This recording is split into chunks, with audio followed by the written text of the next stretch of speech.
is like, if you're going to make the playoffs, you're going to actually do something there, or are you just going to do what they always do, get close and miss and just ruin your chances as a top pick, or are you going to get in and get bounced in the first round? So that's my only thing here is like, but I mean, you still got to play the games, and you're not going to tell these guys that they can't try hard, but they're certainly looking like they're a team that's going to be in it the whole year. And it's just crazy. I mean, you look at the bottom 7 teams in the Western Conference right now, and they're all just grouped together.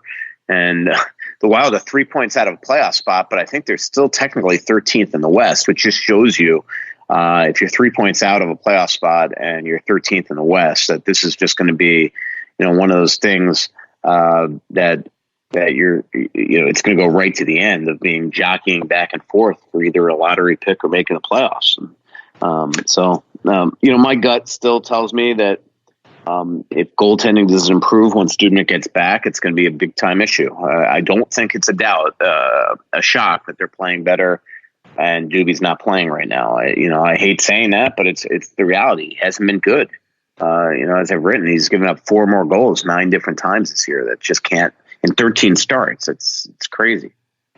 Let's get about 3 more minutes of Twitter questions. Let's buzz through a few more from Fetty Dean. I'm sorry. Actually, just to correct myself, it's 6 times 4 or more, I believe. Got it. From Mark 9 Hess. times 3 or more. Do the Wild need to bring in a specialist to teach PK, power play, or 3-on-3? That's kind of what coaches do. They have that's what the coaches do. And if you're saying that the coaches aren't doing their job, I'll just point to the fact that it's the same personnel year after year after year after year after year. So maybe it's not the coaches that aren't being creative enough. Maybe it's the players they have on the ice. When their power play looks good, man, it is zipping the puck around. We saw it in Boston. It's the best their power play has looked all season. It's because they were fast. And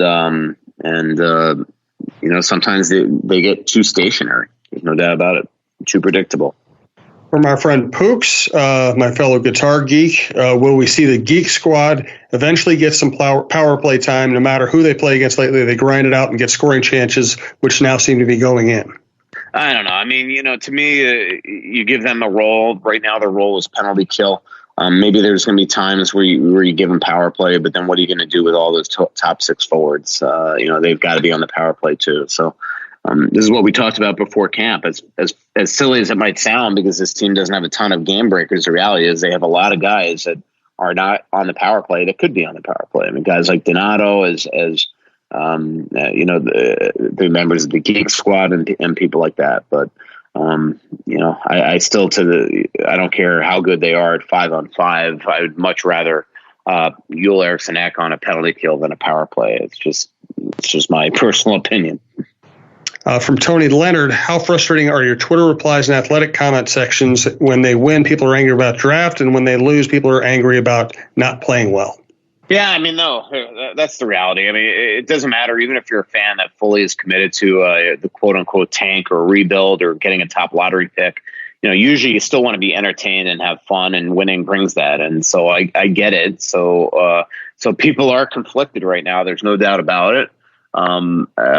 But right now there's a lot of negativity out there, just in our society, let alone my comment section, things like that. But you're right. I gave myself a self-imposed exile for about a week on my comment section. But I've returned to the masses in the last couple of days, and we'll see how long I'm still diving in there to take part in the community there. From Jake Hebrink, I hope I get that name right. How has Strum look? Is it Strum? Sturm. Sturm. Okay, he's flip-flopped the U and the R. That confused me. How has Sturm looked in Iowa, and how about Mayhew?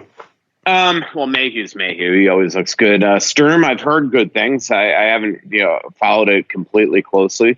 It hasn't been an issue for now. I am a little surprised that the Wild haven't carried a 13th forward. Just one is insurance, so what happened in Phoenix doesn't happen again. But two, to dangle a threat behind some of these forwards. So for instance, when Cunnin takes a stupid penalty in Boston, and when Hartman takes a stupid penalty in Rangers, that they know there's a chance that they're going to come out of the lineup. I don't think Nico should be the 13th forward, but I am surprised that they haven't brought somebody up in Iowa as on some of these road trips, just to have that little carrot behind some of these other players. But in terms of Nico, for last I heard, he was playing really well.